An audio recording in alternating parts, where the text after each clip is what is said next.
conveyors of death. This is how the concentration camp set up by Hitler's Germany was nicknamed, both on the territory of Germany and in the territories of Poland, Czechoslovakia, and the Soviet Union. The name was quite appropriate, since the main task of the camp system of Nazi Germany was the destruction of people, prisoners of concentration camps. Accordingly to this task, the staff of the death factories was selected. These Nazi candidates should not have felt even a shadow of compassion for the unfortunate. Finding such candidates in a society that had been long brainwashed was not that difficult, and not only among men, but also among women.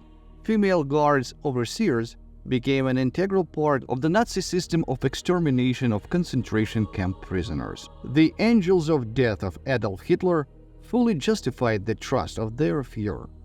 Female death camp guards were sometimes called SS women, which is essentially true, but formally they were not members of the SS, since women were not accepted there. A special wardening SS retinue was invented for them. Although some of the German women even received SS ranks, such as Maria Mandel, nicknamed Maria the Beast, the head of the female half of the Auschwitz-Birkenau camps, the second person after the camp commandant, had the rank of the SS Obersturmbannführer. All the other wardens of the camp obeyed her. The lady fully deserved her nickname the Beast. She was a notorious sadist, alien to the slightest sympathy of the poor prisoners of the concentration camp. It was she who decided a matter of life and death of prisoners, and on her conscience about 500,000 women and children was sent to the gas chambers. Mandel loved to play with people as if they were animals.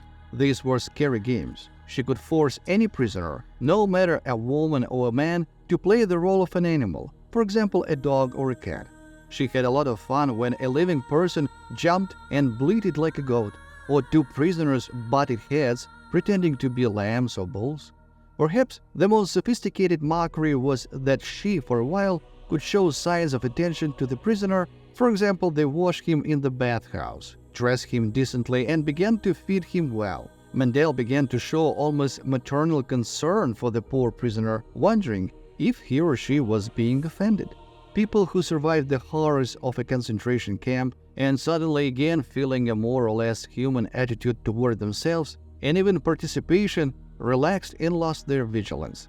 This is where the worst thing happened, because one day the whole fairy tale ended, and the most cruel tortures, humiliation, and beatings awaited the discouraged, relaxed people. And Mandel laughed sincerely. So one day she had her eye on a boy about 5-6 years old from a newly arrived group of Poles. Maria, the Beast, took him in, washed him, dressed in a beautiful clothes, fed, and took him everywhere with her, showing almost maternal care. To an outside observer, it could have seemed that she was a caring mother walking with her child. A couple of weeks later, the boy disappeared. The aunt who played the role of the mother without flinching sent him to the gas chamber. This is how the extremely cruel criminal Maria Mandel had fun. Mandel's subordinates did not lag behind their boss.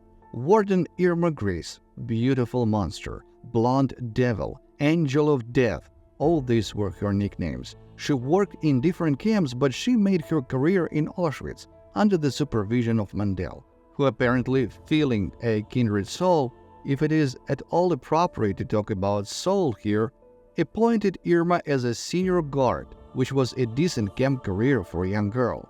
Irma was a beauty on the outside and a monster inside. This 20-year-old girl was capable of any savagery. Grace, according to the testimony of surviving prisoners, was a lesbian. She was very fond of beautiful girls, but at the same time, forcing the next prisoner to have intimacy, she loved that a naked man would be present. Then, having satisfied her carnal needs, the sadist Irma calmly killed them both, so as not to leave witnesses to the intimate act. And also, Irma, like her boss, loved to play with prisoners. Her favorite game was roulette. Prisoners of the camp of any gender for minor offenses were lined up in front of Irma, 20 meters from her.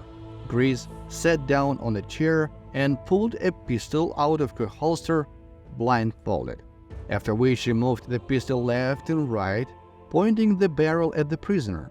and no one knew at what moment she would pull the trigger. She could do the same trick without a blindfold, cheerfully watching the reaction of defenseless people. They say that Irma's lover was none other than Dr. Joseph Mengele himself, whose experiments Greece loved to watch. And that's not all about Greece. A beautiful girl with an angelic face wearing a fashionable blue jacket that emphasizes her waist walks through the camp. Irma rarely wore a uniform, but was always wearing heavy boots. The girl holds a whip in one hand and in the other leads a ferocious dog by the leash. And here, a male or a female prisoner comes across to her. Without saying a word, Grease begins to whip the unfortunate.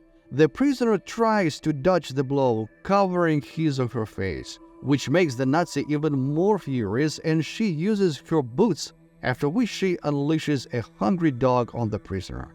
Also, according to the stories of surviving eyewitnesses, she loved with her heavy boots to kick male prisoners in the groin, and with pleasure watched the torment of the victim. But this was not all of the Grease entertainment. Hunting a hungry child with dogs was another favorite pastime. Grease could come to the children's section with a glass of milk and call an unsuspected child to her. Giving the milk to a boy or girl, then the fascist would retreat a few steps and release the dogs. It is impossible not to mention a colleague of the two previous guards, a certain Ilse Koch, nicknamed Frau Lampshade. Ilse Koch was the wife of the commandant of the Buchenwald concentration camp, Karl Koch, and concurrently the senior guard of this death camp. Therefore, she was sometimes also called the Witch of Buchenwald.